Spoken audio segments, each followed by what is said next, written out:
traditional detention and what effect it may have on people, but I imagine it's a tool that most jailers need to protect not only the population of prisoners, but probably the individual itself. But in terms of ICE detention, that 1% of the people detained, according to the GAO, are put in such conditions.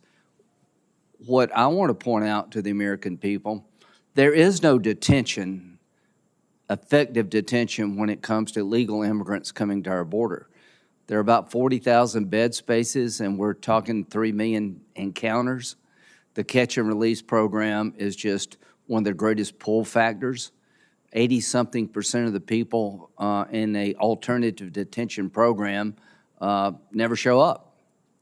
So really, I think the problem America faces from detention is the lack of it when it comes to people coming across our border. And the price of this policy by the Biden administration is pretty darn high. The Ibarra case, the gentleman accused of killing Miss Riley in Georgia, apprehended in September 22, released on parole, 23, charged with crime in New York.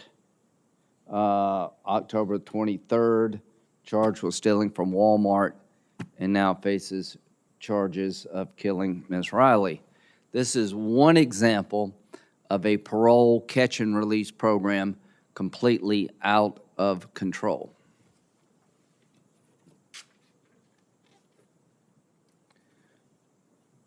You probably saw the example of a couple of cops being beaten up by a gang of thugs. All of those people, for the most part, were supposed to be in ICE detention in New York, didn't detain them, and they are out on the streets beating up cops, and they run to California.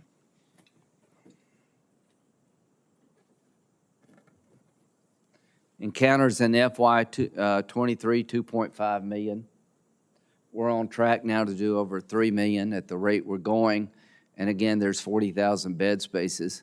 So, Mr. Chairman, I would suggest we have a hearing about the effect of fentanyl on the country. We're the only committee really of jurisdiction that hasn't had a hearing about fentanyl. I suggest we have a hearing about the catch and release phenomenon that's leading to Americans being killed and injured from policies that totally out of control.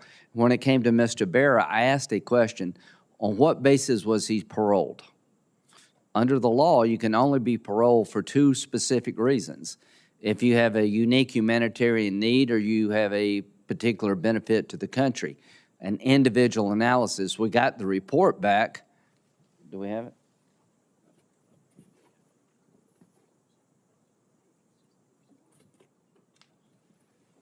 The analysis of why he's paroled. Do you have his parole file?